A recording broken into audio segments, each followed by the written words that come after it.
Cincinnati, we gon' rise and in the jungle we unite and dripping orange and black and white. All day when we fight, live and die in these stripes.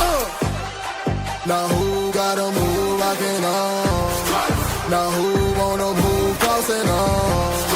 Now who wanna move out on? If you got stripes and you let the city know you rock 'em, yeah we got 'em, yeah we fought 'em. Like that black and orange up on 'em, bingo bottle, never stop it. To the beast and load 'em. Who they rockin' with the diamond stripes, flossing on the ring. Cincinnati, she's our queen, we gon' show the world. What's up everybody? This is Ted Karras for the Cincinnati Bengals and the Cincy Hat, and you're watching Bengals and Brews. Yes, sir. Good day to everybody. It is game week, boys. So we have a Bengals football game this Sunday in Cleveland, 1 o'clock. Man, I'm excited. And the Bengals continue surprising me, going out and getting a veteran, putting him on the practice squad, Mike Panell, two-time Super Bowl champ with Kansas City, still had like a 70 run defense grade last year. Like, the dude's like 330. There's part of me that's like, oh, this is not good for McKinley Jackson. Sounds like the plan is if this guy's up to speed, he's in there. They're bringing him up. They can bring him up from the practice squad 3 times. That is such a smart move because he's a veteran. He's not going to get plucked now because he's a veteran. And you can have him on the practice squad and elevate him up without risking losing somebody from your 53, because we saw what just happened with Eric Gregory. We tried to, get him to the practice squad and somebody claimed him. So, there's no risk of doing that because we didn't sign him to the active roster to get rid of somebody. Keep him on the practice squad a few weeks. Yeah. He's playing well. Maybe his spot's open by that point for whatever reason.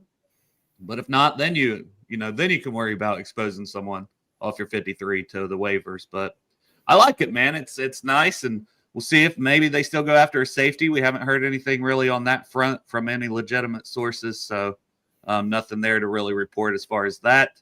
And they would have probably done it today, to be honest, because they're getting ready for a game week. So, yeah. Thoughts on Mike Panell signing first before we get into the matchups with the Bengals and Browns? I mean, I'm stoked about it. I just wonder.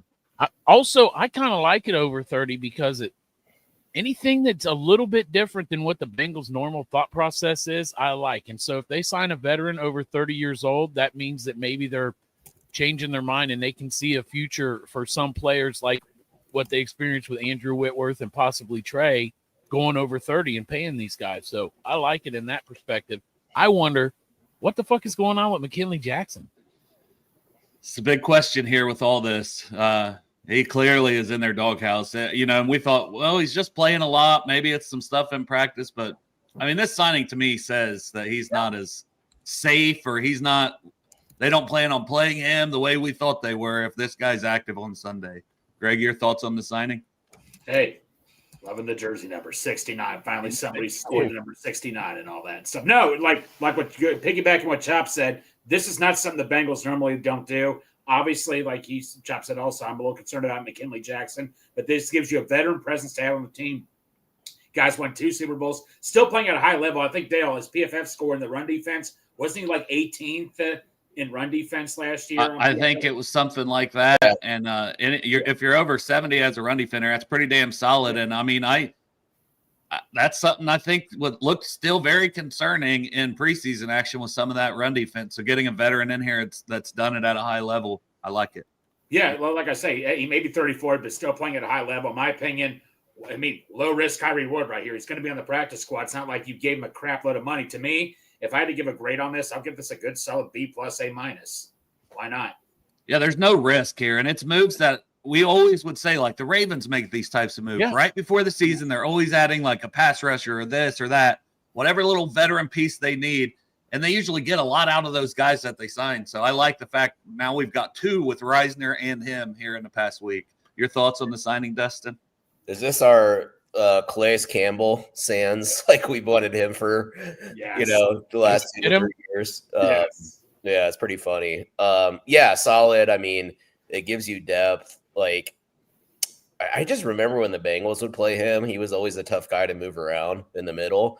And I think he does have, like, he had a career high 3 sacks last season. he does have a little juice. I think he can cause some disruption in there, but obviously his strength is definitely run defense. And I'm excited about it. I think it's a great pickup. I'm overall just impressed that the Bengals did an honest assessment of their roster and where it's at heading into the season and made these additions with, Dalton and Panell. I think it just shows that Peppers. I think there's just you can kind of see, like, even with coaches now, like, I just feel like it kind of feels like there's a little bit more pressure and urgency, and I like that. I like for people to feel the fire, and I actually think you're starting to see a little bit of from the front office as well. Now we can talk safety, whatever, but yeah, I'm pretty for going into the season, getting a guy like this is actually pretty impressive. So yeah. I love it. Yes. And even if we're not adding the safety right now, if they go into game action and Geno Stone gets banged up again or whatever, you do still have Simmons out there. You do still have Peppers out there. So maybe they would reevaluate and make another move after this game. Or maybe it still comes later this week, right? I mean, I guess we can't write it off, but the moves that they made makes me feel like that they're actually looking at safety. I wouldn't normally feel like they're even looking right now, but since they brought in Panell and they brought in this new tackle, it makes me feel like that they're actually looking. I wouldn't normally feel like that, but now I feel like they're trying to still improve the team with less than a week before we play. Yeah, and it's Industries. Yeah, we are still accepting donations for shaving Greg's head. Get as much as we can, but I will say this. There's a really damn good chance that Greg's shaving that head, boys, and that home opener, and you'll all be hopefully getting a video on the internet coming out about it. So, yeah, his hair already started for him. I know. The hair donated. But no, man, that's awesome what Greg's doing and everybody that's pitched in to help raise some money for Project Game Day. So we always appreciate that, guys. So, but now matchup specific. And Dustin, I'll go ahead and swing it back this way and start with you, or this way, as the camera always goes a little different with your hand. So, we'll start with the Browns offense and the Bengals defense. Obviously, I'm still concerned about this defense. I want to see what they can do. But watch maybe one matchup that you're looking at when the Browns have the ball and the Bengals are on defense. And I know there's a lot and everybody kind of goes in together, but just, one specific matchup or. Yeah. I mean, I think we got to stop the run. I mean, Stefanski, his philosophy is always, they got the wide zone, outside zone, gap schemes with the goal of setting up play action passing. And I think, Flacco is pretty solid in play action passing. So I think the battle, I mean, I guess you could say this with every game, but there are some games where it's even more important, the battle of the trenches. Now, the Browns O-line, do we have any updates on Ethan Posick? I know he's questionable, the center. Yeah, that's all I have on the depth chart here is questionable. I know the other guy that's questionable is on the defense and Newsom, and he said the shoulder's feeling good. He's probably playing. I'll try to look for Posick. Yeah, so I know the Browns had a lot of injuries, a lot of shuffling with their offensive line last year. Bitonio, Wyatt Teller, Jack Conklin playing right tackle. Those guys are getting a little older. I think they graded out okay last year, but I feel like our defensive line in that matchup to me is really key, first and foremost, is stopping the run. And from that point, I remember when we played Flacco against the Jets, and I think in 2022, and T. Higgins had that crazy touchdown catch that didn't go as a touchdown catch, but we were really able to heat him up because he's a statue at this point in his career in the pocket. So I think first and foremost, controlling the line of scrimmage is going to be really key. Stopping the run game and then getting into the Browns in third and long, because that's not what Flacco wants to be doing. That's not what Stefanski wants to be doing with this play action passing philosophy that he has. Yeah, so he was back at practice today. He's had a knee injury. He's got a brace on his knee. Ethan Posick, the starting center. They have Luke Whippler, who went to Ohio State as the backup, who they say they feel comfortable with. It looks like it'd probably be close to a game-time decision on him. Okay. What it looks like now. And Luke, what is it? Luke Whippler's their backup? Yeah. Yeah. So, yeah, I mean, like, yeah, we'll see our guys, you know. I mean, maybe Mike Panell gets thrown right in there. I don't know. You know, we'll see Slayton. We'll see how Jenkins performs. We'll see how our linebackers get downhill and fill. I think with, you know, Stefanski's scheme, eye discipline is going to be really important. He loves to run like a lot of play action with crossers, you know, that can get linebackers isolated. Obviously, they love to use their tight ends a lot. So, but it's harder to run that type of play action pass when you can't run the ball. So we got to stop the run. All right, Greg, you got a matchup with when we're looking at the Browns offense? Yes. Yes, I do. Look at the Browns offense. You know, one guy in particular, I mean, we talk about the running game, but Judy, he had a good year last year. Judy did. You know, CTB, he started out, he didn't have the season we all hoped last year, but for CTB on a contract year, this is a hell of a way for him to start right now. CTB versus Judy. That is my number one matchup I'm going to be looking at right there. If he could shut down Judy, I have no doubt in my mind we'll be totally fine against the Browns offense. I think that's a good one, Greg. I like that one. Chop, do you have one? I mean, Dustin talked a lot of technical shit, but what I want to do is I just want to see this goddamn defense. In general, because according to the Bengals, we haven't seen the defense at all because they're not showing anything. They just put players out there and stay in there and watch everybody play. So I'm interested to see this defense going up against Joe Flacco and the Cleveland Browns and see what they got. I'm very interested to see how they use Shamar Stewart. I'm not looking for him to even get a sack. I just want him to create chaos and create opportunities for Trey. You know, well, if he can't finish on Joe Flacco's old ass, if he's getting pressure, then we got an issue. If he's getting away from him, to be honest, that's true. If he can't, he should be able to finish if he's getting pressure this time back there at Flacco. But we'll see. I mean, Flacco knows to get that ball out too. You know what I mean? When guys are bearing down. That's what I want to see. I want to see the defense. I just want to see what Al Golden, because I mean, for every 3 games in preseason, we've heard it's vanilla. We're not playing our defense. We're not showing our hand. Well, you're showing your hand on Sunday, so let's see what it is. Yeah, in mine, I mean, Dustin kind of touched on it with the tight end and Njoku specifically I'm looking at. And if he gets matched up on Logan Wilson, Demetrius Knight, our linebackers, if they have to cover Njoku, if they can make any plays, stop him, because I'm a little concerned about the linebackers heading into the season. So there will be times I imagine they'll be on some running backs. They may be on some tight ends. You may have Dax Hill also as part of that matchup with Njoku at times. A lot of different, players you can throw at him in different situations. He'll be matched up with different people. But specifically when he's matched up with linebackers is something I want to see because, they do have Judy. But, I mean, Njoku's been one of their best weapons. And I feel like with Flacco, he really typically seems to feast on this Bengals team when they've had Flacco in there a little bit. So I'm going to watch and see how that matchup plays out. We'll flip sides of the ball. They also have Harold Fannin, too. So I know that's a guy out of Bowling Green in the draft we like. I hope he's not out there causing chaos as a pass catcher because he can definitely catch the ball. I know our guy, Ryan Sparks, he's the number one Harold fan. So, yeah. We'll switch sides of the ball.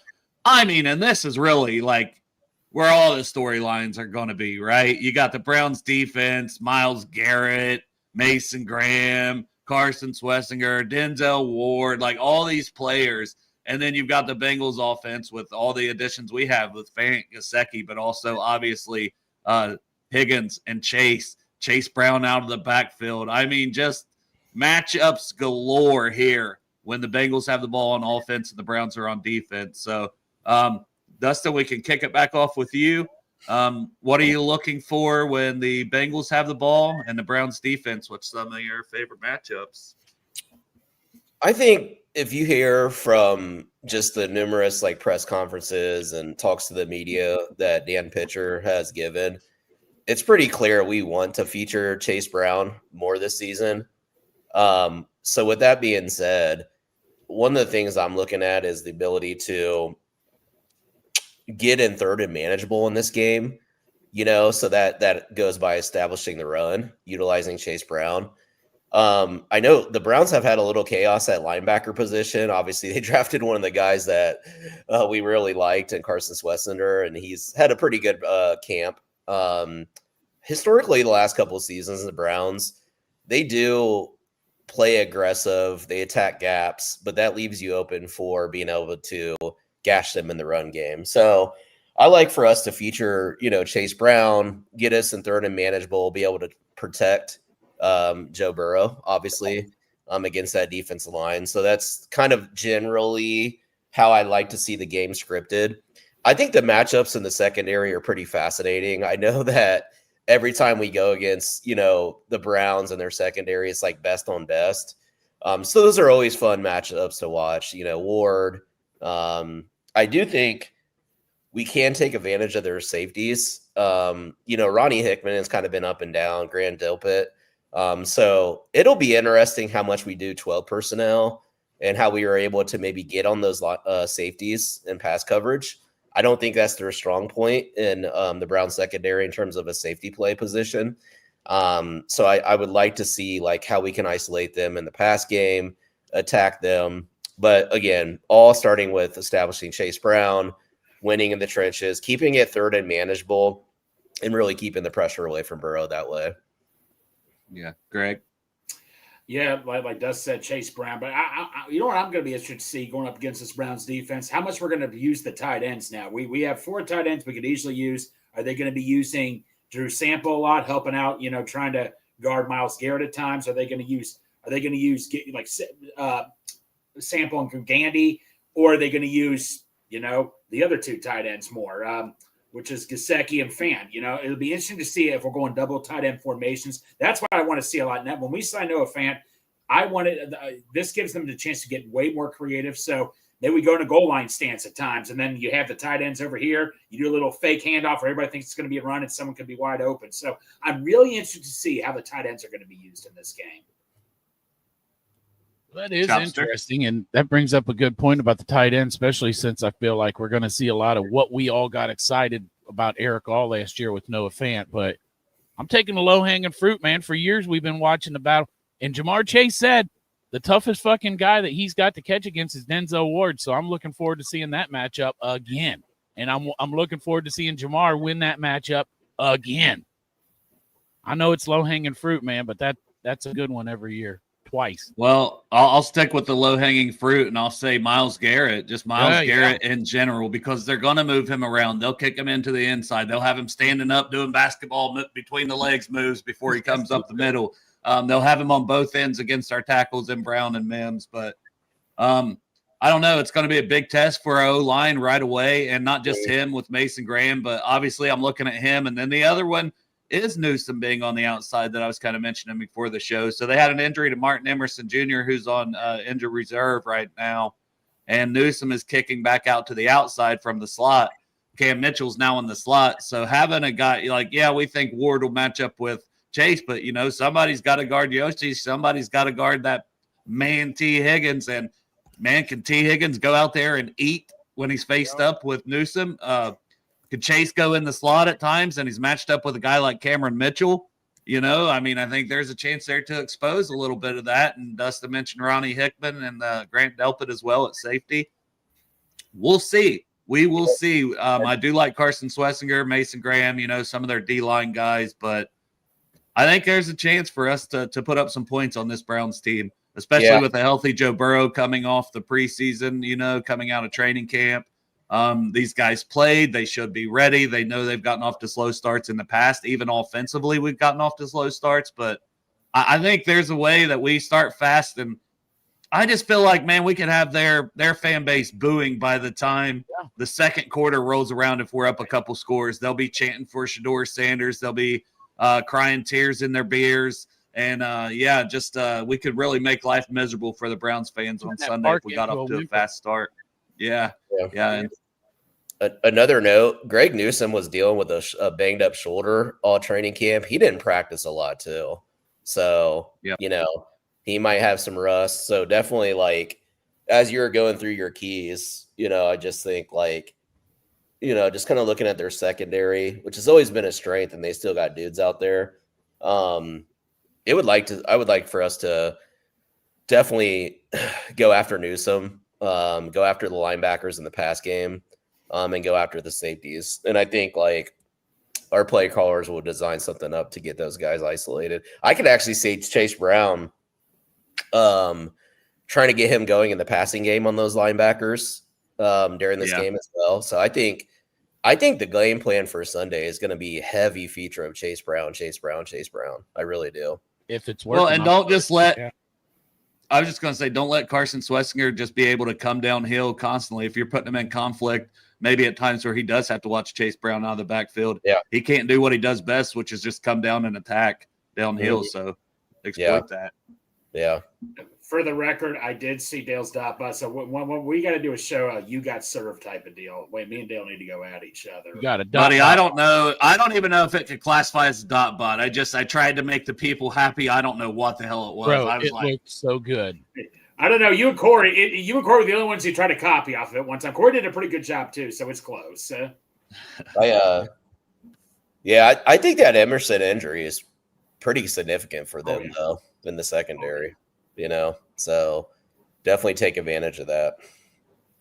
Yeah, I'm excited. Any other matchups, any other players that we're wanting to see? I guess I'll toss in another one. We get offense, defense, whatever at this point because we got a little bit of both, But Yoshi, can it translate? Greg's man, can it translate from camp? Because guys like Dan Hort said he was the one getting a lot of the action on deep passes, a lot of the practice reps, a lot of stuff Burrow was going to him, featuring him, trying to gain more chemistry. And can Yoshi become more of a threat outside the red zone and make some plays, which will just open up Chasing Higgins even more if he can and become more of a weapon, between the 20s. So, hey, can your boy Yoshi do it, Greg? I'll just ask you right away because I know you got to get off here by 4 o'clock. So look, I got my hopes up last year, so I'm not going to do it again this year. But, hey, they like what he's doing at camp. We'll see what happens. I think he's going to take a lot of pressure. Now that we got, we already have Chase Higgins, and now we got Gesicki, and we just had a Noah Fant.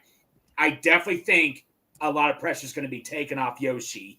So I don't want to get my hopes up or anything, Dale, but I'm excited, man. I'm very excited for Yoshi. Might be Tinsley in there at number 3, though, Greg. Be careful. I mean, Tinsley looked good in the preseason. But Chop, is there anything else that any other matchup, you looking for? You're going to be like Ryan Sparks and breaking down every snap of William Wagner throughout the game on punts and looking kickoffs. Forward to William Wagner snapping that ball, man. No, I'm just happy for football to be back, man. It started this last weekend with the college football. It was a great weekend for most of us, not Greg, but I'm just happy for football to be back. I'm happy for every goddamn matchup. I'm happy to see Chris Jenkins come out there, see what he's got. I want to see this TJ Slayton stuffing up the, those gaps. In the trenches is what I want to see. It's the main thing. Plus, I want to see the linebackers. Like Al Golden redid this linebacker core. He stripped it down to Logan Wilson and then rebuilt it. So I'm very interested to see mostly Barrett Carter. I want to see how Barrett Carter's used, if that sounds strange. I know that Demetrius Knight's scheduled to be the starter, but I think that I think it's going to be a weird game for Barrett Carter because old man Joe ain't moving around a lot. But I'm very special teams, even though, he's going to play a big role on all the special teams. So, I mean, I do think Barrett Carter is just somebody who you may just continue seeing. And if anybody is looking slow out there on these crossers or against the tight ends or the running backs out of the backfield, I wouldn't hesitate to get Barrett Carter in there and get him more snaps either, Chop. I'm so apprehensive coming up to this game. You know what I mean? Oh, for sure. We've had slow starts. We're like, what was the thing today? I think I saw like 1-11 under Zach Taylor in the first 2 weeks or something like 1 that. for 11. What the hell? Yeah, that's 1-11. So let's make it 2-11, please. Gosh, on Sunday. And the game that we won was just like kind of fluky. Dalvin Cook. Yeah, the Vikings. Yeah. I was at that game. Yes. I'll bet you his record against Cleveland's not that impressive either. Just if you just isolate Cleveland. Yeah. I'm gonna look it up while you're talking. Greg, did you have something else there? I know I saw you. No, I'm trying to think. I'm trying to think something else. I mean, if this is our safety room, I mean, Jordan Battle, Geno Stone, I hope they prove me wrong big time and all that. That was the besides corners I've always harped on, defensive backs in general, man, they're going to be put to the test here big time and all this. So we'll see how everything goes.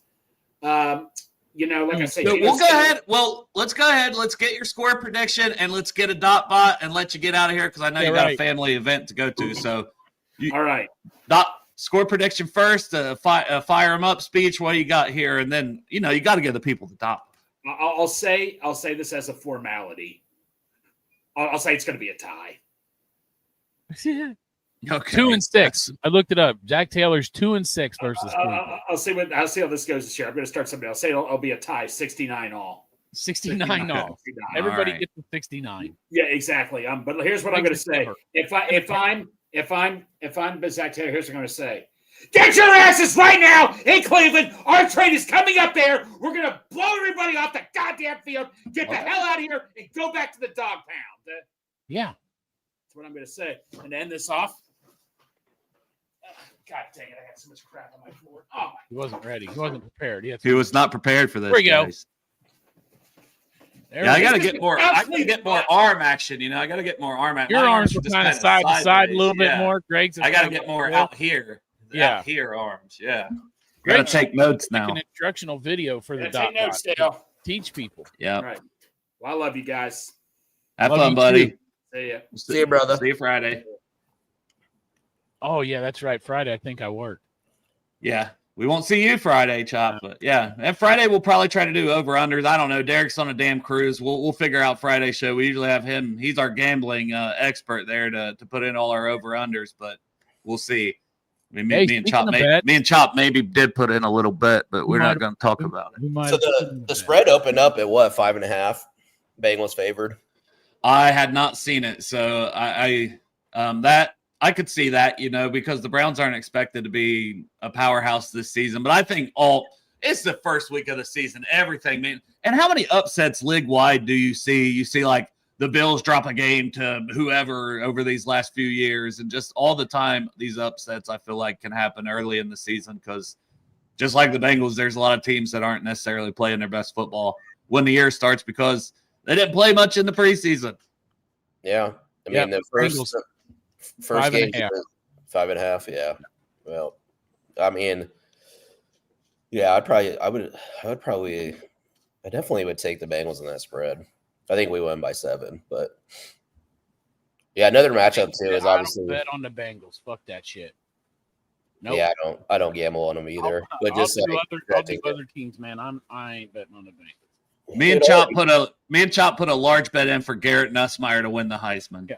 I'm just homering right on up with Chop here for the LSU for Garrett Nussmeier at least. Hey, the bed's right back here if you want to hop in there with me, Dale. The Nuss Bus bed. That's right, the Nuss Bus bed. Well, I know we usually save it for the end of the show with score predictions, but we got a lot of people firing off theirs. We got Wade here with 24-20, G. Lou 31-9. I know there were some earlier. Feel free to drop them. We'll pop them up here on the screen. But, we'll give our score predictions because we can spend the rest of the show and we can kind of look around some of those matchups league-wide and maybe, give some predictions as well for the entire NFL. If anyone has that in front of them. Dustin, are you able to pull that up, like the games for this weekend? Yeah. For the NFL? Okay. Yep. But, Chop, you want to kick it off or you want me to kick it off with score prediction here for the Bengals versus Browns? I know it sounds weird, but some reason I'm thinking 36-13, Cincinnati. Woo! Yeah. I wouldn't be mad at that. Sindustry says 2017. We got Stranger popping a 38-24. And I'm assuming these people are going all Bengals right here because the hope – we're high on that hopium right now leading into the season with these Bengal moves and a lot of other things. So we got 24-10, another 24-10, Darth and Renee. And then Wesley says 77-0. Just hell with the Browns, man. Hell yeah. Wade says, I could see it being close. Chop's not saying close. A lot of you guys aren't saying close. No. I'll say it is close. I'll say it's a little uglier than we want, but we still find a way to get some points up on the board at different times. And I'll say the Bengals win 24-17. Just seems like one of those scores that happen quite often, like a nice little 24-20, 24-17. But remember? I'm going to go. Yeah. That's my score. So I'm going to go. If you do bet, that's what you bet. You bet that score typically. So. I will bet score on the Bengals games. That's it. Yeah, I'm going to say 24-17. The Bengals pull it out, but it's a tough game that has us sweating our asses off, clenching our butt cheeks all the way up till the final play of the game, because that just also happens. Go ahead, Dustin. 27-17. I have another prediction. Sizzle will have a kickoff return for a touchdown like he did last year. So I'm going to count a special teams touchdown. I think the way the kickoff is structured this year, it's a huge advantage for the Bengals, So 27-17, I think it will be kind of I think we'll move the ball, but I think it will be one of those games that's kind of a grind. It's AFC North football, even if it wasn't the first game of the year. Like anytime you play their opponents, they know you like the back of their hand. It's hard to really kind of it's hard to do anything they haven't seen before. Now obviously it'll be interesting. Pitch is rolling out that 12 personnel was big for us last year and getting Burrow under center. Do we see more of that? But for the most part, these AFC North battles are always rock fights. So, but I think we got Bengals. Yeah. We got Bengal Rick here saying 3 sacks. He said it 3 times. It's going to happen for Kenwood Trey. area Bengal Rick. Yeah, he added 2 Bengals Rick with Kenwood area Bengals Rick. I wondered if it was the same one. I would imagine. I mean, especially when he's saying Trey, because that's our Trey insider. So, 3 sacks. 3 sacks for Trey. Hey, I could see it. Their left tackle is Jones from Ohio State. He's playing left tackle. I think you were kind of talking about that, Dustin, with their line. They've been injured. They're pretty healthy overall if Pochik's playing. Their guards are a little older, but I still think those are good players. I think the right tackle's still pretty solid in Conklin, Jack Conklin. He's just also been dinged up. But I don't know what they have in left tackle at DeJuan Jones. He has not been a very consistent football player or a very good football player, I guess I should say, for the Browns. So I could see Trey over there matched up with Jones having 3 sacks. It would not surprise me a bit. And if that's the case, we're cooking with gas if Trey can get off to a start like that this season. So hell yeah. Yeah, I mean, that's another matchup I should have pointed out is Trey. Now, I know they were interviewing the coaches today. One of the interesting things to look at is the D-line rotations, just with BJ Hill being limited in training camp, Trey Hendrickson obviously just getting up and going, how we utilize them. With that being said, I love the matchup of him on Jones just because Jones can't move. And Trey has that elite burst. Obviously, if Jones gets his hands on you, it's tough, but his first step and burst around Jones, I think he can wreak havoc out there. You know what else has an elite burst? Midwest Best Barbecue in the Chop Shop. Proud sponsors of Bengals and Brews. Greg didn't do it before he left, man. Yeah, someone had to get it in there, man. Shout out Tim and Nicole, Midwest Best Barbecue, and shout out that sexy underwear model pork chop that does the Chop Shop 513.myshopify.com. I got me a Shamar Stewart right now. Yes, sir. I wore that one to work, I think, last week on Thursday. Hell yeah. Always repping my Chop Shop shirts at work. And absolutely. Thanks to everybody that bought, and especially Matt Walker, who's in the chat. Who's a Chop Shop legend. He's a Chop Shop Hall of Famer. Yeah. Sure. He's the Chop Shop Hall of Famer. He's my Anthony Munoz of the Chop Shop. Absolutely. So yeah, I know we'll do over-unders, more specific player numbers, but since it was talked out there, Trey 3 sacks, we'll just say maybe who's a player that could go off in this game. Maybe it's on defense, maybe it's Trey with 3 sacks, maybe it's CTB with 2 interceptions. But yeah, I'll stick to the offense, and I'll say, I know Mike Gesicki was dinged up through camp, but Burrow having a guy here for his 2nd year in a row, I could see Gesicki having 6-7 catches, 80 yards or something, and a tutty. And then that's just going to free up those guys even more with Chase and Higgins to go off as well. But I think Gesicki maybe with that 2nd year of chemistry that they just hit the ground running, even though he didn't really get the preseason reps with Burrow too much, especially in the preseason games because he had been dinged up. But they got plenty of chemistry from last year, and Joe Burrow just hasn't had that tight end into the 2nd year. So I'm going to say Mike Gesicki is my little surprise to have a good game of 75 plus yards and a tutty. I like that because these traditionally aren't big production games for Chase and Higgins. Chase has had a few games here or there against the Browns. That's where it's taking advantage in the middle of the field. and the matchups that we were talking about before. I love that as a prediction for Gilsicki. You got one, Chop? I will say that this is going to be the T game. This ain't going to be the chase game. And I agree. Gesicki's going to do good, I think, especially with his second year, like you brought up. But I think this is going to be the T. Higgins game because of that matchup. Like Jamar Chase said it, the number one defender that he has fun going against, who's the best that he goes up against, Denzel Ward. So I think that's going to put the ball a lot of times towards T. Higgins. And I think he's going to have a big game, probably like, I want to say maybe over 7 catches. Over 100 yards? Oh, yeah, over 100 yards, over 7 catches, and 2 touchdowns. Well, come on my chest, baby. Let's go. Yeah. Dustin, you got a little prediction here, a little spicy prediction, maybe a little Shamar Stewart prediction. Anybody else there? You're jumping out? I know I'm just talking Chase Brown nonstop. I'm just really excited. I mean, you could see just the glistening on the eyes of pitcher when he talks about Chase Brown. Yeah. It reminds me when we extended Mixon back a few years back, and Brian Callahan, he's going to be an integral part of our game plan. I think sometimes we do get lost. Like, we have these incredible weapons outside, we got, receivers galore, but I'm really excited to see how they feature him this year. So with that being said, I'm going to go plus 100 on him and all-purpose yards. I'm going to say 130. Yeah, man. If they, go ahead, Chop. Sorry. Any touchdowns from Chase Brown? Does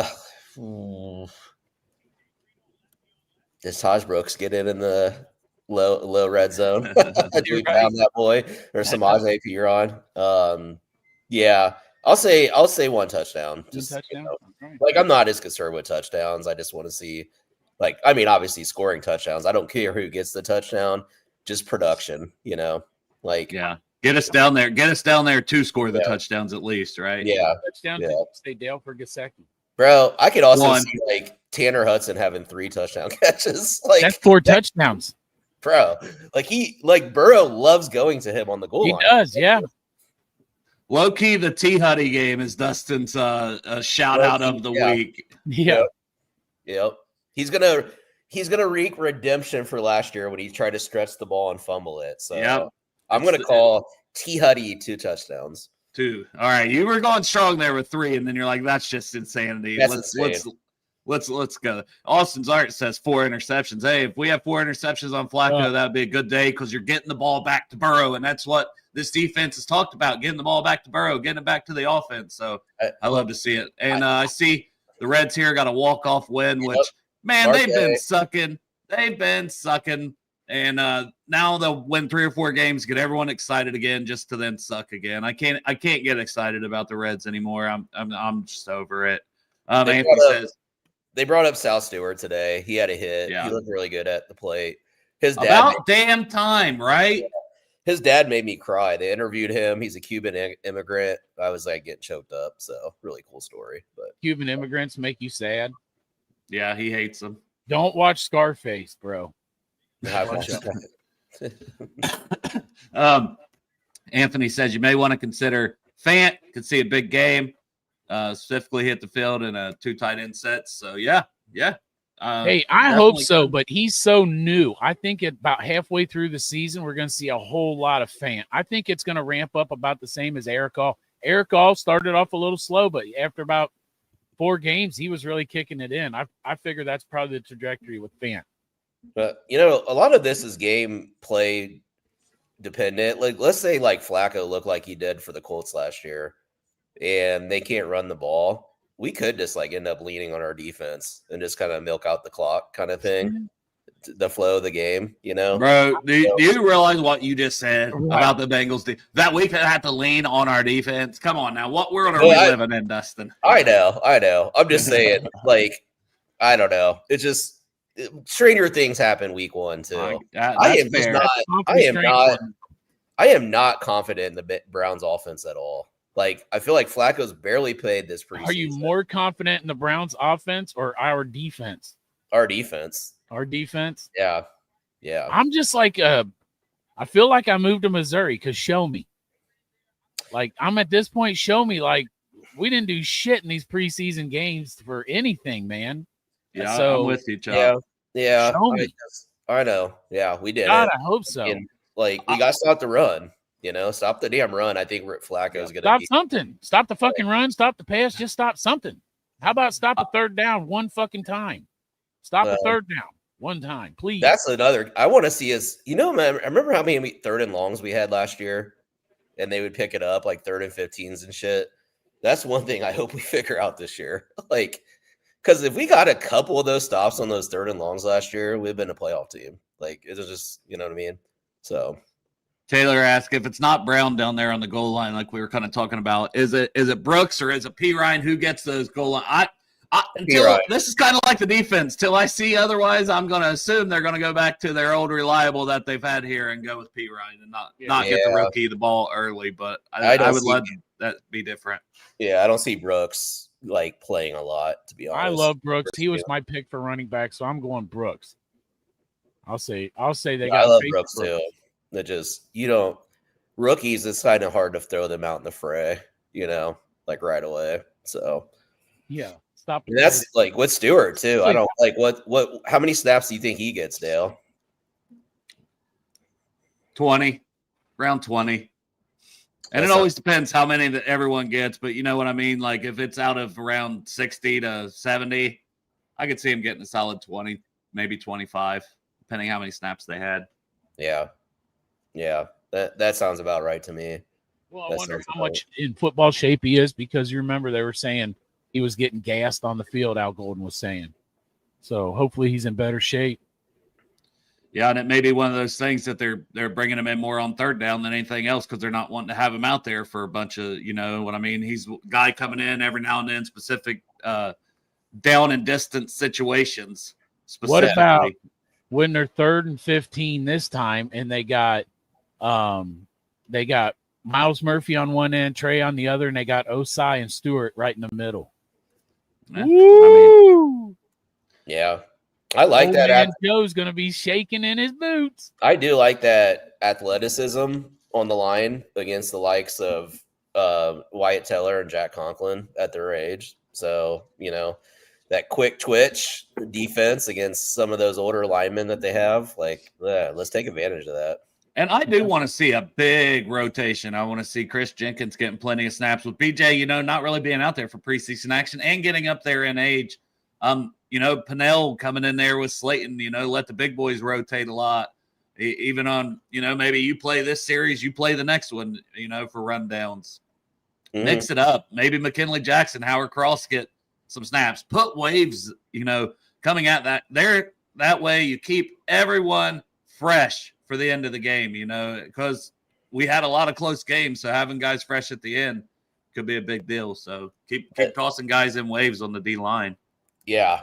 Yeah. First game of the season too, people haven't played a full game, True. So keeping people fresh for the first game of the year is going to be important. I'm going to look at the weather. I think the weather is actually supposed to be nice, like low 70s. Good. Yes. I don't want rain. Actually, I don't want a shit rain game. Damn. No. Check this out on Sunday. The high is only 61 and it's sunny on Sunday. That's perfect football weather. That's perfect football weather. Yeah. Yep. That's a good thing about playing up in Cleveland earlier in the year, is because usually you get cooler temperatures even at this part of the year, which is like the dog days of summer, so to speak. But I've went and watched a preseason game there before, and we had to throw jackets on. Man, I hope our home opener is that exact same forecast. 61, a few clouds in the sky, no rain. That'd be so nice. Well, that last game was hot as shit, man. I baked in that seat until the shade hit me. Yeah, that's the worst. Let's see. If I go to the extended forecast, what date would that be? It's the 14th, right? 14th. 83, partly cloudy. So, I mean. Yeah, that's a big difference from 61. I know. Dale, I'm not good at math, but that sounds like 22 degrees. You nailed it, baby. Well, any weather over 77 degrees when you're sitting in the stands and the sun's just hitting you, it all feels like it's 100 degrees. Oh my God, Yeah. Now 70 degrees, like fall sun always feels good. But When I was watching that Ohio State game on Saturday, somebody was telling me like there is absolutely not one fucking seat in that place that has shade. Well, the high for that game was only 72 on Saturday. I'm just saying, like normally they were saying, yeah, it's the like there is no shade in the shoe. No. Well, let's do a little predictions from around the NFL. Yeah. And Chop, you probably got to work today, so if you got to get out of here right at 4:30, let us know. Okay. Yeah, I do. But no worries. Let's do this. All right, baby. So who's up first, Dustin? So do you want to start just with the Thursday game, Dallas-Philly? Yeah, let's do it. I think Dallas could be a shit show, so this is easy for me. I'm going to take the Philadelphia Eagles to win by quite a bit. Well, Dallas did just sign that new tackle deal, so settle down over there. Philly. I take Philly too. Philly, line is 7.5 favorite. Philly, I think they cover. Oh, yeah. Yeah. Where's the game at? In Philly, right? It's in Philly. Yeah. Yeah. I mean, Super Bowl champs Super Bowl champs get the home game or whatever to kick off the season. Yeah. Bro, they could have played this one in the Bermuda Triangle, and Philly's going to win. Did you guys see a little L5, L6 lower back issue with Micah Parsons heading into Yeah, you sent me that, so we'll see how he is. I mean, that's an awful lot of money to give a guy that's got some back issues. But, hey, Trey's had some too, and, he's been able to work through them. 26 years old with back issues in your lower back, which is your L5 and L6, that's not a good sign. It's just not, So we'll see. So you're saying Jerry Jones is the smartest man alive to get 2 first-round picks? Fleeced them. Fleeced the Packers. I said, people ask me, and I'm like, man, if the Bengals would have given that for Micah Parsons, I would not have been happy about 2 firsts and a second. I said, now, if he was part of the team, I've been like, hell yeah, let's get him. This is our year. But I would not have been happy giving away 2 first-round picks in a second round. No way. Yeah, I like that, Stranger. He says they're going to double cover. So they're going to cover twice. They're going to, 7.5. Yeah, I could see him winning by at least double digits. I won't necessarily give a score. I'll just say they cover and they win. Yeah.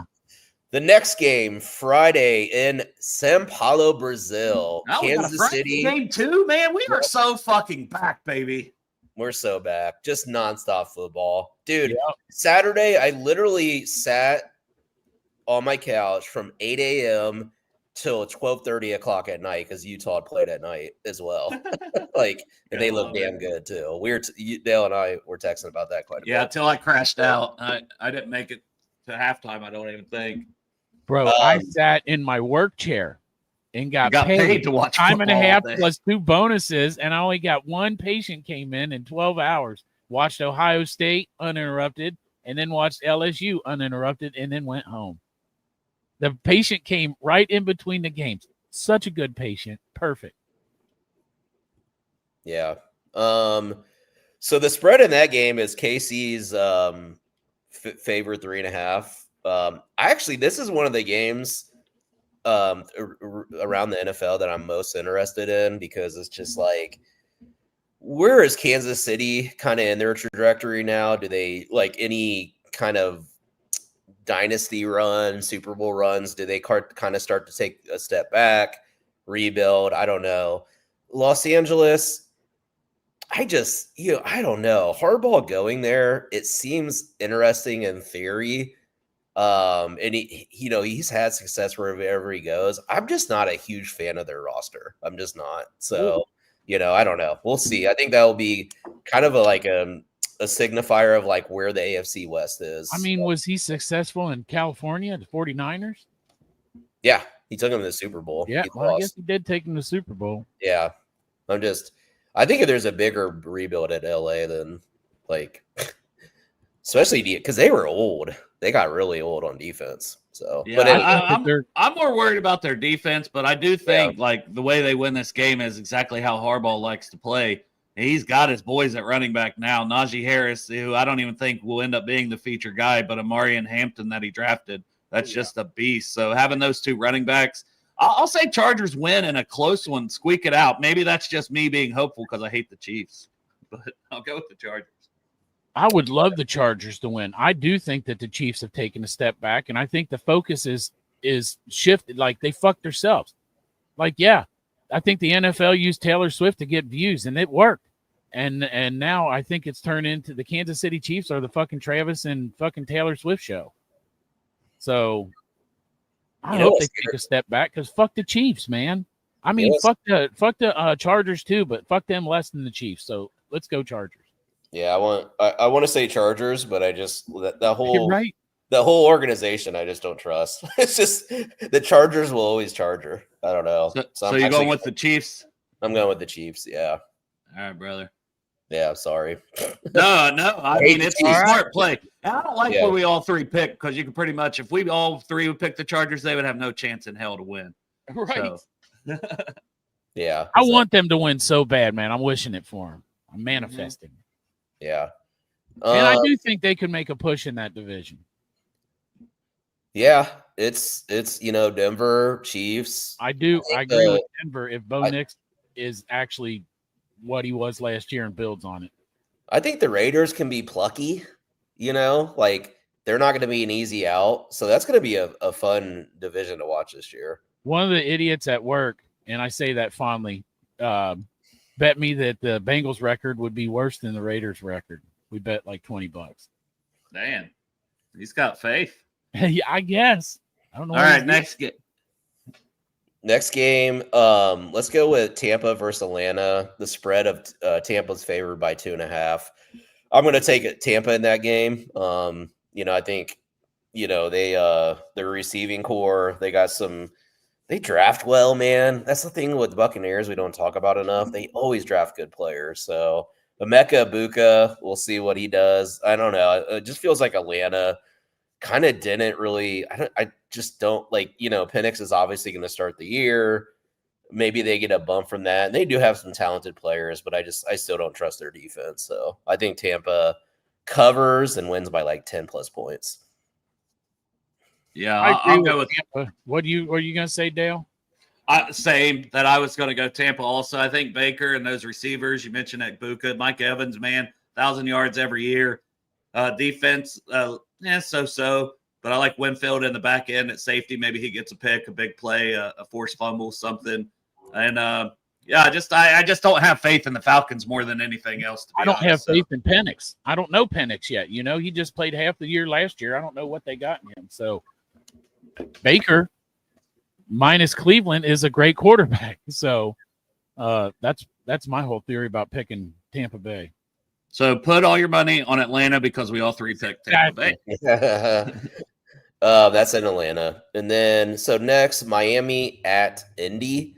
The line for that is Indy -0.5, so pretty much a push. So, yeah, what do you guys think on that one? I think that's a shitty game. It's a shit game, but I would guess I'd take Miami. Right? But flip a coin. I feel like it's the coin. I don't think going on in Indy. I think Mike McDaniels, this could be his last season. They have not been that great. But the Colts also at the same time, you got Danny Dimes at quarterback. I mean, Lou as their defense coordinator. What Lou are you getting? Are you getting the mad scientist to help the Bengals get to the Super Bowl? Or are you getting the one who had one of the worst defenses in the NFL the last 2 seasons? I'll bet you get the Lou of the last 5 games last year. No way he took that complicated defense year one and implemented it.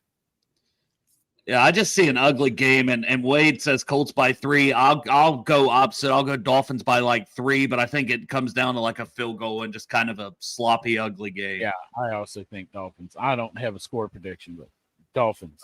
What? Yeah, I'm going to take the Dolphins too. Put all your money on the Colts. Yeah, there you go. Isn't it crazy how many the Dolphins potentially have so many pass rushers on their defensive line? They got Chop Robinson, Bradley Chubb. I know he was coming off some injuries. Zach Seiler, who they re-signed. Matthew Judon they picked up. Kenneth Grant. Jordan Phillips. Yeah, so they could have a nasty D-line. But, yeah, for this game, I don't know. Something about the Colts, they don't move me, with Danny Dimes and just, they don't make it wiggle. Yeah, it's just there's something about I don't know. There's just something about them that just doesn't. They have some pieces, I like Downs, I like Pierce, Tyler Warren. It'll be kind of cool how they utilize him. I think they got some, they got Grover Stewart, DeForest Buckner on defense. Latu is a lot of fun from UCLA. So they got some dudes on their team. It just doesn't, I don't know. There's something about their franchise that just kind of feels like it's not going in the right direction. I mean, I got to agree. I think if the Colts do win, G-Lou, I do think it'll be Jonathan Taylor having a big game. But as Dustin said, sounds like a pretty good defensive line on paper. And Kenneth Grant, one thing he's really good at, stopping the run. So that's probably like the big matchup of the game, is that run game versus that Dolphins defensive line could swing things either way, depending. They can stop it, or if the Colts can run it down their throat a little bit with Taylor. So open up some play action for Danny Dimes, the GOAT at quarterback. Right. Said no one ever. Vanilla name, Vanilla something. But he had some kind of name that was like Vanilla Ice for him. Oh, Danny Dimes. I'm not sure. But yeah, we'll go on to the next one. Yeah, the next one we got is Las Vegas at New England. New England favored by 2.5 points. This also is a shit show. Yeah, maybe. It's in New England, so I'm going to take the Raiders. See, that's where I was leaning. I don't like how much we're agreeing here, Chop. Someone should put a huge parlay on everything we're not picking. Everything's Raiders. Because I'm feeling like the Raiders could pull it out. I do think that Mike Vrabel will get his guys in there and get things rolling at some point, maybe even this season at some point. But maybe it's a little rough in the beginning. And I think, Geno Smith will be able to pull out a victory early in the season, get Raider Nation excited. But another one I think could go either way. Obviously, I don't think one team will blow out the other necessarily, but I'll go with the upset with the Raiders since the Pats are favored. Ashton Genty, how many yards do you think he gets in that game? Hopefully a lot, because I drafted him in our fantasy draft. Over 100 yards in that game against New England? Yeah, I need him to get at least a tutty and 100 yards, because me and you are facing off in week 1 here of the fantasy football matchup. So, and Chop's team name is Deldo. Deldo's Pizza. Yeah. Deldo's Pizza is his name for our fantasy football. Team name is Deldo's Pizza. Vanilla Vic, Chop. Vanilla Vic here, I guess. Vanilla Vic, that's it, yes. I'm not going to say this game's going to be fun necessarily, but I have a feeling this is going to be one of the more wackier games of NFL Sunday. And then it makes it fun, right? Yes. It's going to be one that like 3 people are going to watch that aren't there. It's a shit game. Well, it's weird stuff happens in New England. I feel like there's some force field there. Like when the Bengals were dominating them a couple years back, and like all of a sudden we start fumbling, and or like I forget what happened that game, but we almost blew it. So when Belichick was still there, so yeah, I'm actually gonna take Patriots in this game. So yeah, that's where I'm at on that one. Move to the next one. We got Arizona at New Orleans. Ugh, this game just these are all shit games. Yeah, I'll just quickly do this. Arizona 6.5 points. I think they cover. I think they win by 17 plus. Arizona is actually one of my sneaky teams this year. I'm really excited to see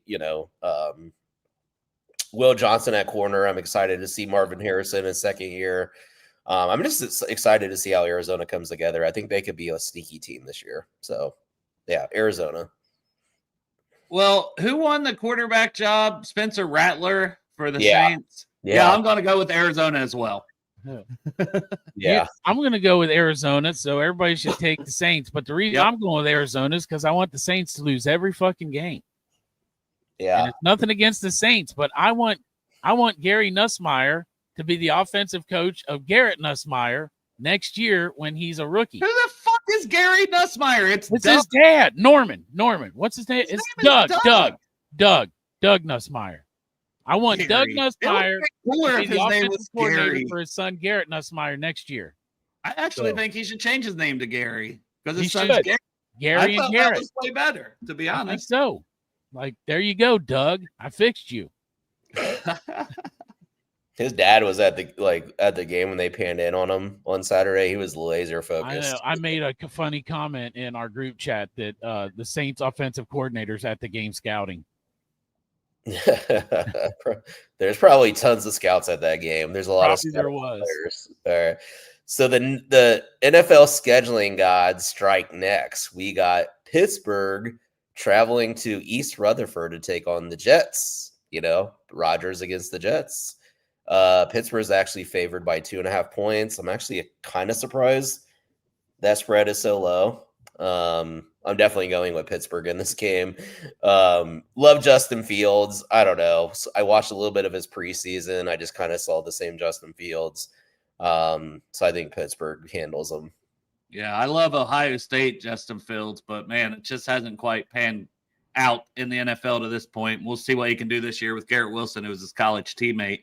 I still think Wilson could have a big season, but I don't think it's going to be in this game because I really like the Steelers defense, and I think the Steelers defense finds a way to get this done and maybe win by double digits even because there's a pick in there or something. I don't want to say it. I want the Jets to win, but I think Pittsburgh wins. I'll say it. Fuck them. Season. I'm with you, David. Fuck the God. Fuck you, Pittsburgh. I ain't picking your dumb ass. Old ass Aaron Rodgers will fail. Mason Rudolph will probably be in by halftime because Rodgers will get his bones ain't green anymore, and he'll get his bunions will start acting up. And so I'm taking the Jets. I will like to see though, because I think the Jets offensive line, they added some pieces. I'm kind of excited to see how they can come together. I thought the Steelers defense really started to show their age the last 4 weeks of the season going into the playoffs. If you look at TJ Watt's stat line, not a lot going there. So I'd be kind of curious on what that looks like, their D-line against the Jets O-line. I think that's a kind of a fun matchup. I would love to see that defense start falling off for sure. Yeah. I mean, they've had some same guys, Cam Hayward and TJ Watt for years. Chop, you're going to want to stay around for this. The next game is New York at Washington, 11 a.m. Let me just think about this. Washington by what's the spread? 6.5. Washington's actually favored by. They're going to cover it twice again, just like before. They're going to double cover that spread.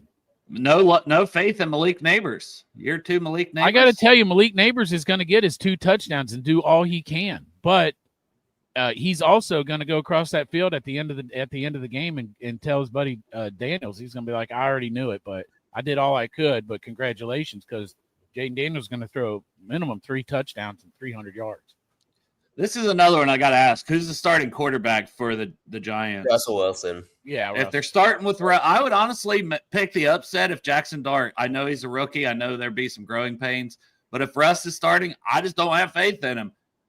He hasn't looked very good these last couple of years. And I didn't think he looked very good with the Steelers, to be honest. Their defense won them a lot of games. Running game. So I don't know that the Giants have the same running game. I do like the Giants defense, to be fair. I think they could maybe keep this game close. They got a badass defense. Yeah, the defensive line, Abdul Carter, Dexter Lawrence, and Brian Burns, all those guys, man. So I think they could keep them in this game a little bit. But, man, it's fucking Jaden Daniels. Terry McLaurin got his deal done. They added Deebo Samuel, correct, in the offseason. So I'm going to go with Washington as well, but maybe a little closer than we think just because the Giants defense can limit Jaden a little bit. Yeah. I'm a little bit higher on the Giants than a lot of people are. I think that defensive line is going to present a lot of challenges for teams that are a little more weaker up front. I don't think they win, but I think they cover the spread. So that's where I'm at with that. Washington wins, but Giants cover the spread of 6.5. Well, we all say Washington wins. So on that note, I'm going to go get my shower and go to work. See you, brother. Love you, guys. Love you, man. Do that. Yeah. So we're moving right along. Now we're into the afternoon slot. Well, did we get Panthers, Jaguars? Yeah, Panthers, Jaguars. Or you just wanted to skip that one? You said, oh, man, what another bum-ass game.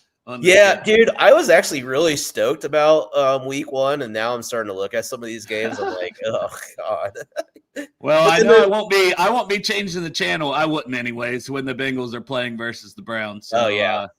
I mean, I have a multi-screen setup, but even having a multi-screen setup when the Bengals are playing, I don't even watch anything else.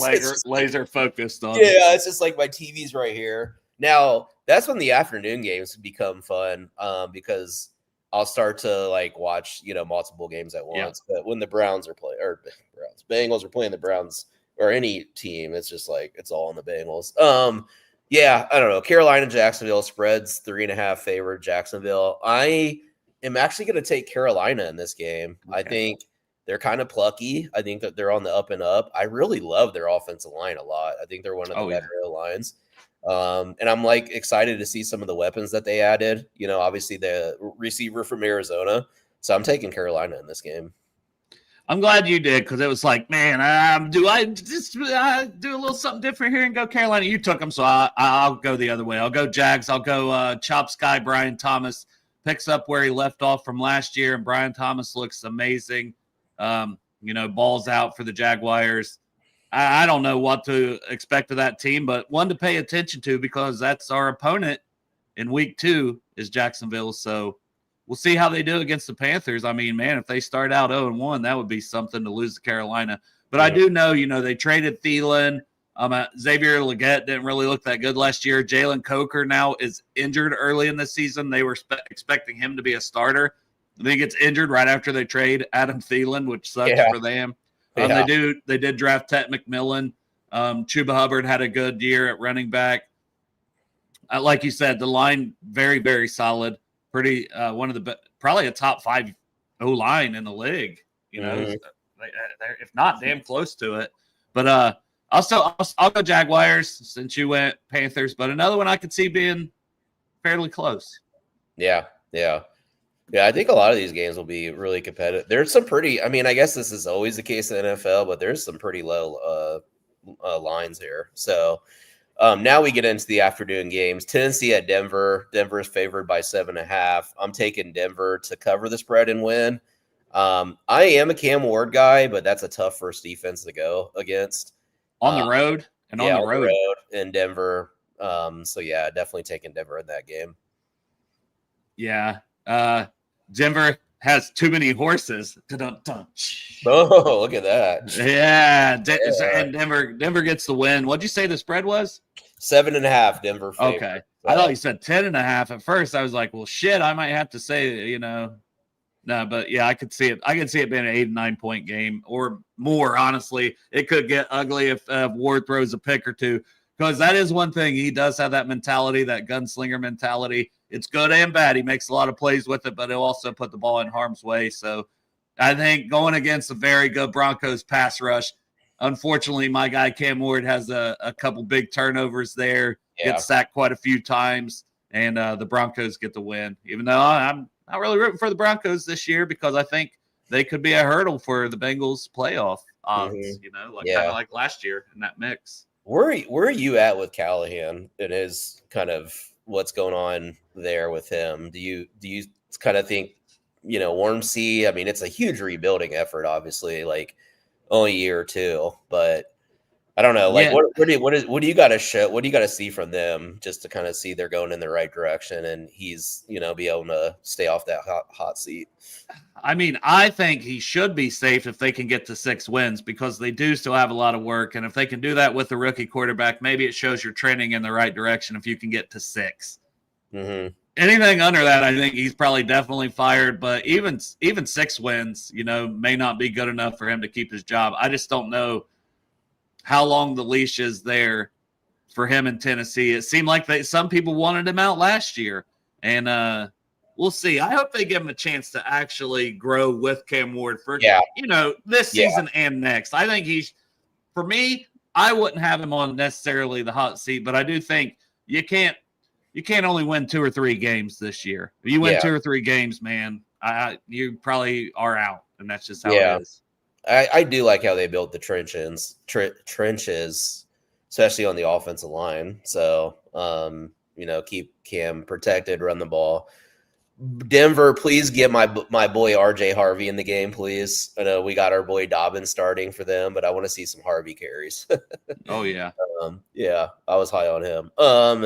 The next game would be, this is where it starts to get good. So we had some kind of maybe clunkers here. Although which works out. That works. I would much rather have the schedule like that, because when the Browns and Bengals are playing, who gives a shit? And then after that game's over, hopefully after a victory, I can kick back and relax and watch some other really good games. There is nothing better. I'm so accurate. Like keep the great games for later in the afternoon. There is nothing better when the Bengals win and you can just crack a beer and sit back and watch some awesome ball the rest of the game. I love it. Yeah, and sometimes hate watch, like it looks like Sunday night, maybe hate watching both teams potentially, but we'll get there. Oh, yeah.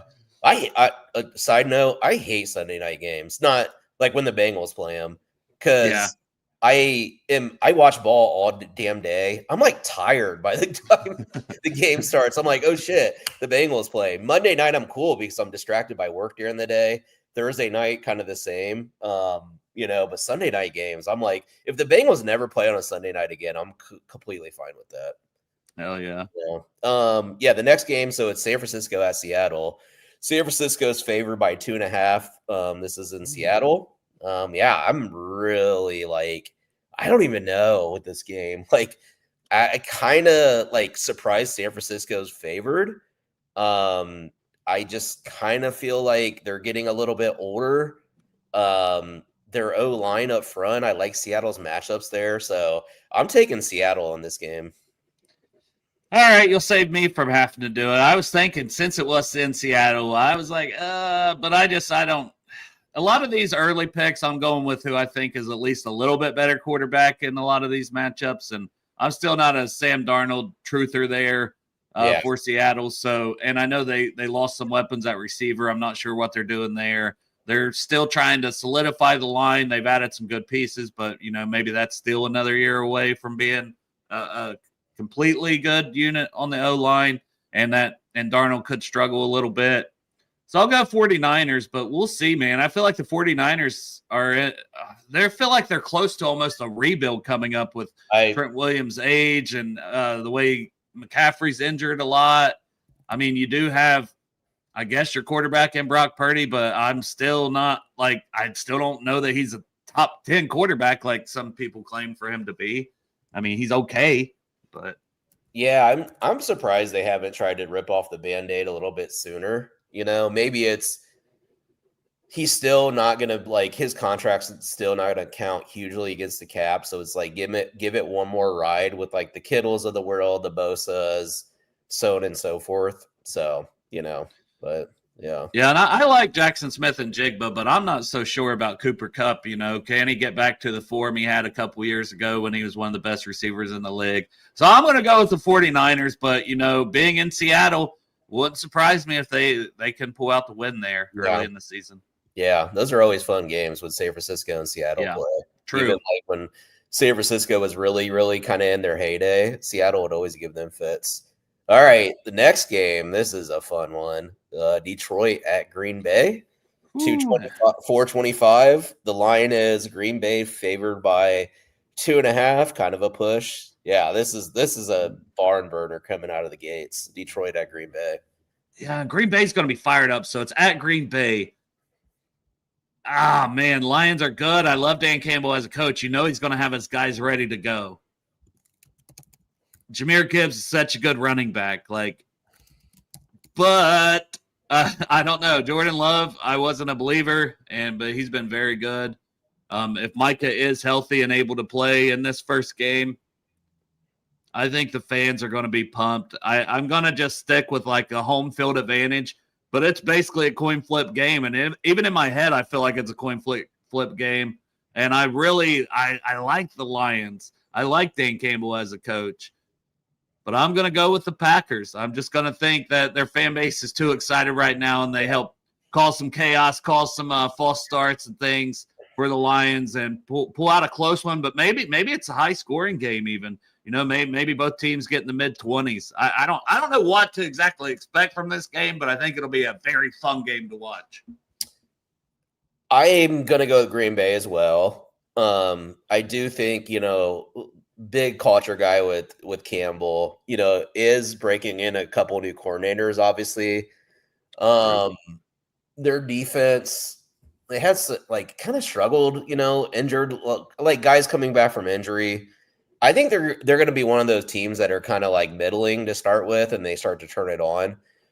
My question to you is like, how much of a loss do you think like Ragnow is retiring? Like, do you think that? I mean, obviously they got Tate Rutledge, Panay, Taylor Decker still, but it's just Rutledge is at center, right?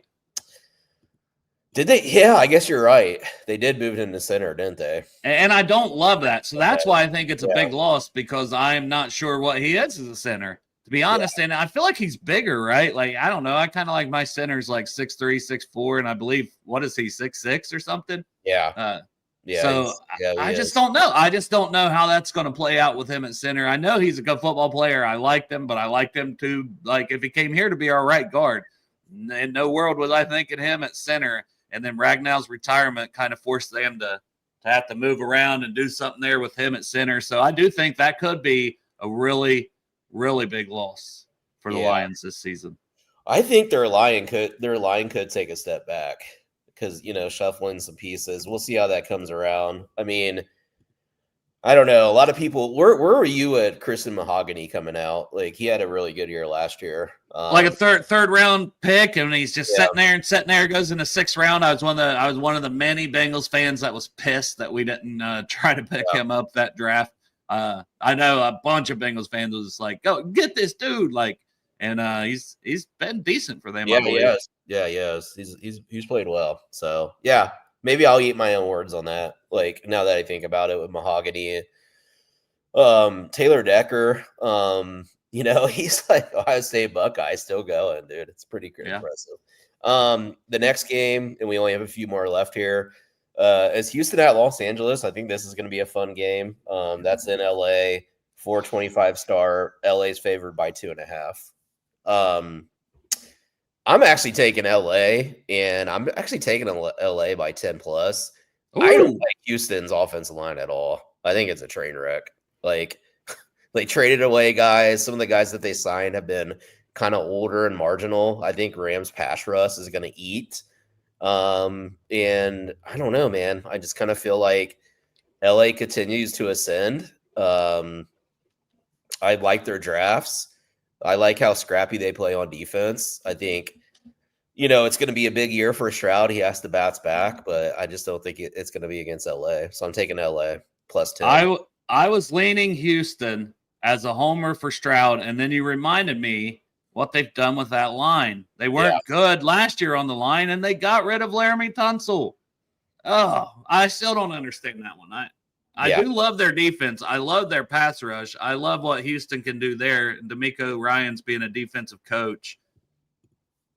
But I think you talked me into going Rams, My first thought was like, I'll go Texans. I'll go with my boy Stroud, be a homer like Crip likes to call me, my Ohio State Buckeye Stroud. But, I do think, they're on the road, so it's in L.A. What's the status with Stafford? I know there was like medical stuff. If is he good to go? Because that could maybe tip that back in favor of Houston for me if he's not playing. Yeah, I think he's good to go. I mean, there's no injury destination for him right now. I don't know. I'm not huge on the Rams line, but it's like one of those teams, even the 49ers, their offensive coordinators, I feel like, just don't give a shit about line play. They're like, we'll scheme you guys to look good. I think actually the Rams receiving core actually upgraded with Devontae Adams because Cooper Kupp was kind of falling off, and they got Tutu Atwell as well. So yeah, that would be an interesting matchup. The receivers from the Rams against Texans secondary. So, but I'll go with the Rams too because I do like the Florida State boys they got last year in the draft and both showed out really well. And then, like you said, I think their offense could be fun. Kyron Williams got him a little extension at running back. I like him as a running back quite a bit. I feel like he's underrated. Like, he don't get talked about like a lot of other running backs, but he just goes and has good, solid seasons every year when he's healthy. And then he has had some injuries. Yeah. He's a stud. And then the evening game is Baltimore at Buffalo, another banger. Buffalo push them, -0.5, so they're technically favored. Unfortunately, I'm going to take Baltimore in this game. There is I was listening to a interview from their GM from Buffalo. They're like, well, we had to get younger. So we drafted, they spent the first 4 picks on defense, but then they turned around and signed older players back to their roster and then bring in Bosa. So it's like, okay, which one are you doing? You trying to get younger and twitchier? Or are you just bringing it you're speaking out of both sides of your mouth? So I'm not a big believer in Buffalo's defense. I actually think Baltimore comes in and I think they're going to want revenge from last year in the playoffs. I actually think they win by a couple touchdowns. I know it's crazy that sounds. Yeah, that's kind of my shocker kind of prediction of the week. I don't have really a lot of upset picks, but I think Baltimore is going to come in and put their foot down on them. I can see a world where that happens, but I'm going to be a homer because, Crip likes to say I am a Buffalo guy. I love my Glenn Goodberry. He asked if I'm even a Bengals fan. So just for Crip Keeper, I'll go Buffalo. And it looks like the point total is 50.5. So if you just split that 25 each, I think the over could happen. I think we could see a 31-28 game. I still don't necessarily love the weapons that Josh Allen has, but I think Keon Coleman could be a little better specifically for Buffalo this season at wide receiver. And Allen's just a tank. So I really do think Josh Allen is one of the best quarterbacks in the NFL, easily, obviously. So is Lamar. So 31-28, Bills pull it out. I give the home team a little love here. But a really good, fun Sunday night game. No matter how it shakes out, should be. Yeah, it's fun. And then the last game of there's only one Monday night game this year. Weren't they doing 2? Yeah, and it's dumb, so I'm kind of glad they're not. Yeah, I didn't like that because it was why are we doing 2 primetime games on Monday at the same time? They're kind of defeating each other. Minnesota at Chicago, Soldier Field. The line is Minnesota is favored by 1.5. I don't know, man. I don't know where to go with this one. Obviously, bring in Ben Johnson for Chicago. Huge get. You hear mixed reports about how Caleb's been picking everything up. You never know what things are just kind of in the media, what's true, what's false. But I got to see that first. And then also on Minnesota side, it's J.J. McCarthy. So, from a quarterback perspective, this is actually one of the more interesting games of the weekend to me, is to see how both of these guys perform.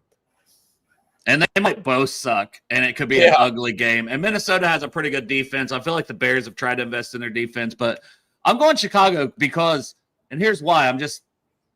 I think they're a sneaky playoff team this year. I've told you that before. I still think Williams could be just fine. I think they've got some good weapons there. I think that they're going to hammer those tight ends over the middle with Loveland and Kmet getting the ball a lot. So, and I think that can help Williams. And then I think they'll have a decent pass rush this year. And they improved the line in front of Williams. So there's really no excuses. And I do think Ben Johnson's a good coach. So I think Chicago could surprise. And I'm with you on J.J. McCarthy. Maybe he's better than I think, but I just haven't been a big believer that he's a top 10 type of quarterback. I think he's solid. He's okay.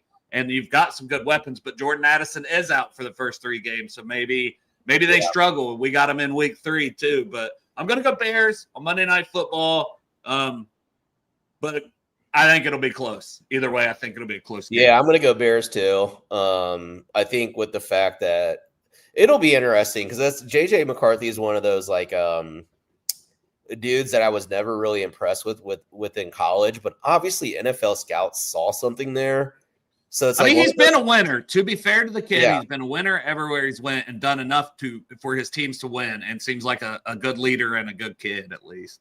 Yeah. He does. Success. Hope he has success, whatever. I do think being down Addison, it looks like, Justin, I'm sure he's going to play, but he has a questionable designation still. So I kind of feel like, they're breaking in they brought Thielen back. So I think that could present some challenges. Like, I think Chicago has a pretty good damn secondary, so they can shut those guys down. So yeah, Chicago, we'll take them in that, and that wraps up week 1. Yeah, man, you love to see it, man, and maybe that's something we'll do. We'll try to predict, because I know we just usually stick to hammering, that matchup, but I feel like hey, there's sometimes talk about the other games. That is a fun slate. I know those 1:00 games didn't look that great, but like I said, it doesn't bother me at all, because I will have, because I can get that multi-view sometimes on the screen too. Yeah, but man, I'll be so locked into Bengals-Browns. I don't care. It'll be on the full screen. And I'm not worried about any of those other games. But then if we can get the win, if we can beat Cleveland, I can watch some damn good football after that in those 4:00 games Sunday night. And then even that Monday game seems fun because, like you said, I'm interested in how those quarterbacks look going into their second season. Yeah. Doesn't it feel like the balance of power has shifted back to the NFC when it was like the AFC for a while? Like, there just seems like there's more good teams than NFC. I don't know. I feel like it's like solid at the top for both, I guess. Yeah. I guess like our strong teams in the AFC are very strong because when you look at Baltimore, Cincinnati, Buffalo, Kansas City, Kansas City, and I guess it feels like NFC just has more like teams that are on the rise that are ascending in the right way, but. Well, you kind of think that Arizona could be one of those teams. You like the Rams, and I'm maybe a little more cautious about those couple teams, so maybe that's why I just feel a little differently, with the AFC still. But yeah, the AFC, and if you're thinking, was that the beginning of a little bit of a fall off for the Chiefs? If that continues and then the Chiefs kind of drop out, then yeah, you could see that balance shift a little more toward the NFC. You're seeing it rise, and I'm kind of like, I'm sticking with the old heads for a while. Well, when you grow up as an AFC fan, just because that's, we're Bengals fans, we bleed Bengals orange. It's just like hard. It's sometimes hard to watch like NFC games. And even, hey, one note, I hate for Sunday. I don't know if you saw this. Fox is actually broadcasting the game. I hate it. Yeah, that's it's dumb. I love Browns and Bengals being on CBS. It's what's meant to be. This is not a Fox game. Why is this a Fox game? This is dumb. This is AFC. Get that shit out of here. When I saw that, I was like, why? Like, I know sometimes they do crossover games now where CBS will do an NFC and then vice versa. But like to do it the first week of the season, I already got to deal with this big noon bullshit from Fox with Ohio State. Like, you keep my Bengals off of there. I understand if we're playing a Green Bay or a Dallas and you have that game on and it's a 4:00 game, and it's on Fox, that's fine. But Cleveland, Cincinnati, that's bullshit. Yeah, I don't like it. I hate that. Yeah, and there's a show. We have a show Friday. We'll be doing over-unders, all that stuff on Friday. Yeah. Good stuff, man. Anything else like for Sunday that you're thinking? Like where's your dude, like real talk, I was watching texting with some buddies last night. Fell asleep a little bit earlier last night, but was watching the game. And I started to have it was like a relaxing weekend. Like as much as like Texas Ohio State was a big game, I was actually pretty relaxed watching that because I know like the face of college football has kind of changed where you can actually lose a game. But so I wasn't, but like Bengals, I'm always nervous. So last night I was sitting there and I'm like feeling this weird energy where I'm like, oh dude, I'm starting to get anxious. It's like game week. It's like I don't need this all week. Like that usually happens when it's like Sunday morning, is when those or Saturday night, maybe a little bit before a big game that the Bengals are playing, that it's like, yeah, you get a little butterflies as a fan even, I do too. So, but yeah, and that's starting already. But it's a bit, I think part of that is knowing how big it is for the Bengals to get off to a fast start this year. Yeah, fast start. I think all the fans are pretty optimistic about some of the moves we made. I think, obviously we're still a Super Bowl contender, getting off to a fast start. I think anytime like we open with like an AFC North opponent, it's always like kind of a tougher ask, because like with the teams know each other so good. So that brings in some of the nervousness, but it was like crazy because it was a relaxing football weekend watching college football and some of these true freshmen and studs that just kind of bursted onto the scene, some crazy games like upsets, et cetera, et cetera. And then like I'm sitting there Sunday night and I just get this wave of anxiety of like, oh shit, it's game week. And if you didn't get enough college football this weekend, TCU and North Carolina play tonight. Yep. If you want to watch Bill Belichick's debut as coaching the Tar Heels, which Lord knows how that's going to go, we'll see. But I do think Gio Lopez is a fun little quarterback that he has there. It could be exciting to watch. Yeah, I like him. TCU's got some fun players, especially on D-line, like Marcus Deal, I think, is the guy to keep an eye out for. So UNC's got a pretty good some good corners I like, Marcus Allen, and then they had a transfer from Washington, and I'm totally blanking on his name, but they're just the corners for North Carolina are a couple prospects to watch out there for that game if you're a degenerate and you love college football. Oh yeah, it'll be a fun game. It'll be crazy to see the Bill Belichick era get off to a start. See, I know that I think they hit the transfer portal hard. They had to. Oh my god, they had 70 transfers or some crazy stuff. I know they had Bo Atkinson transfer out to Ohio State, which, going back to that, I don't want to keep you too much longer. Did you have any takeaways from that Ohio State Texas game on Saturday? Just an ugly game. Honestly, I thought Arch would look better, to be honest. I know all this hype, but even the flashes you've seen last year, I thought, and I do think he'll be fine. But man, maybe Matt Patricia is that guy on defense too. We'll see. Because to me, I'm like, is Ohio State's defense that good? The jury's still out, and shit, they probably won't even have a test for a couple more weeks. I don't really know the schedule, to be honest. But is the defense that good? Or was it just because Arch missed a lot of passes? There was a lot of high throws. There was a lot of sloppy footwork where he's not getting his feet set and his shoulders lined up with his feet and just side-arming passes that he didn't need to sidearm. It's just a weird game. I do think Arch is more talented than what he showed, but I don't know. The jury's still out being so early in the season. I'm like, is that what to expect from Ohio State's defense going forward?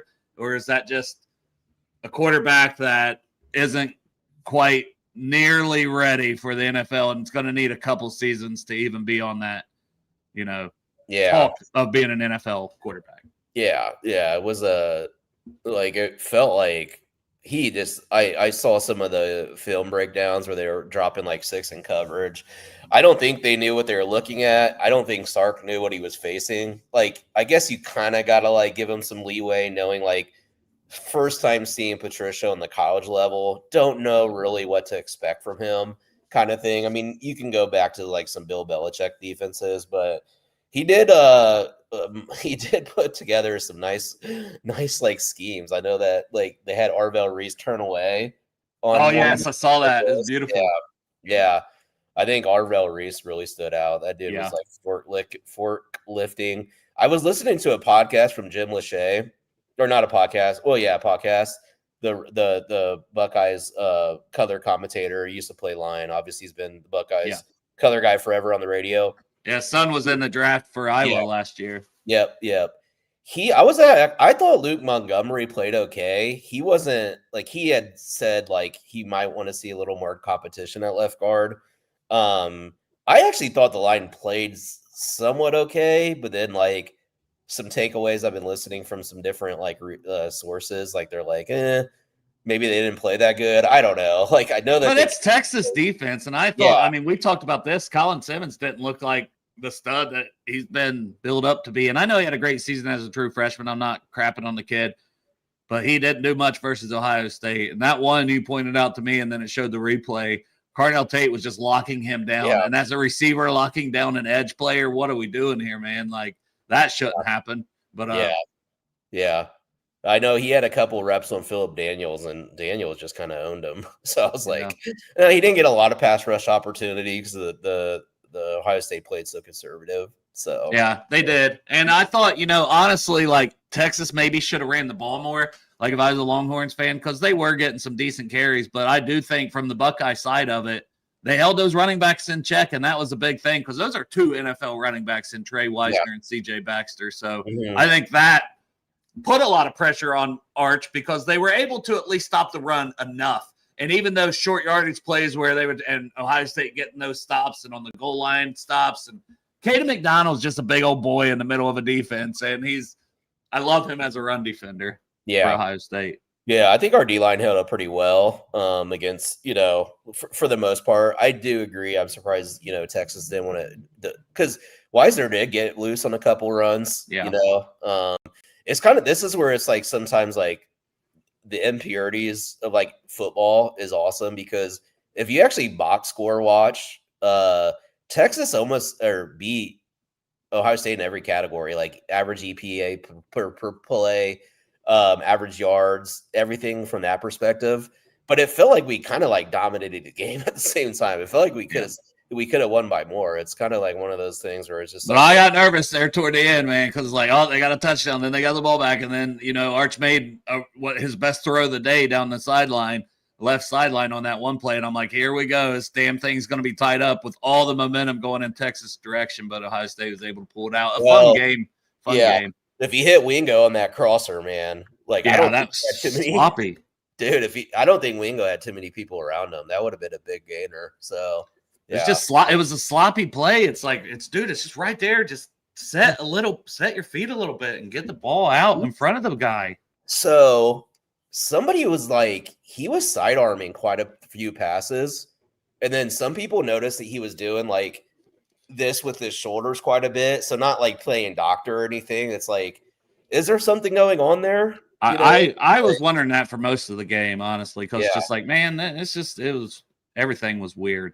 And like, even it's not even that he's a Manning, it's that his coach is Sarkisian and he's had him for 3 years now. And you think he would just, I don't know, be a little more prepared. It's not like this was a true freshman coming in, for the first time. So.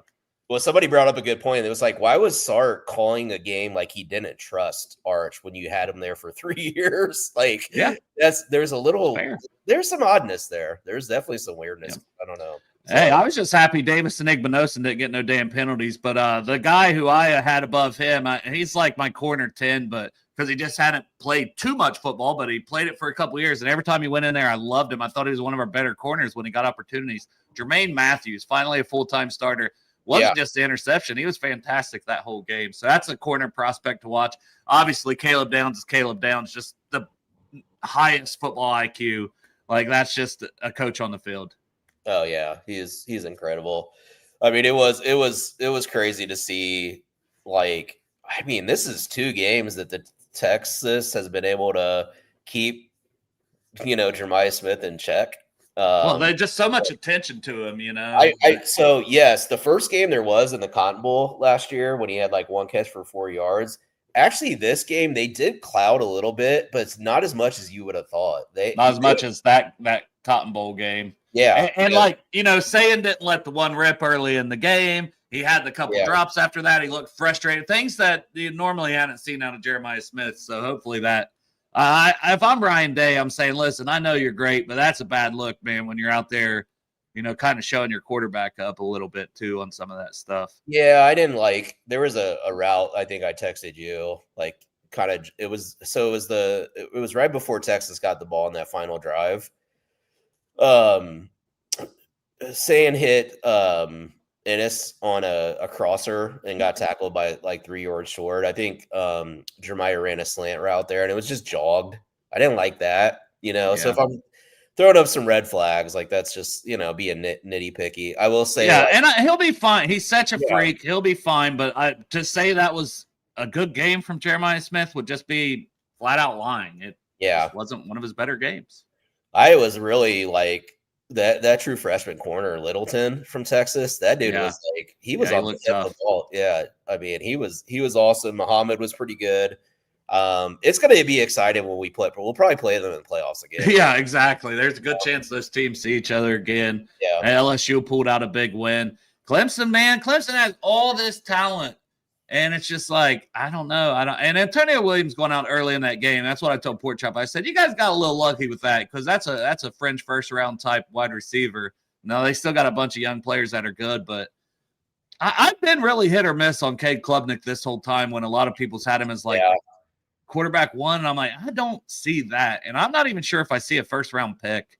No, I don't think that helped. He hasn't played that great against, like, I know he had a good run last year toward the end of the season, so that's why I was like, okay, he ended his season strong. can he continue that trajectory? And this is the 5-star. This is what this kid, and he's played a ton of football there. And I'm like, okay, so he's going to continue that. And then it was just like, nah. But I mean, I got to give LSU's defense some credit because that defense has been ass for a long time. So, maybe they're back. I know they've hit the portal. A healthy Harold Perkins is huge. I like Patrick Payton on the D line. They got some young guys that balled out. So, and man, that secondary's tough. Mansour Delane. There was another freshman, right, for LSU. The 6'4" dude for LSU.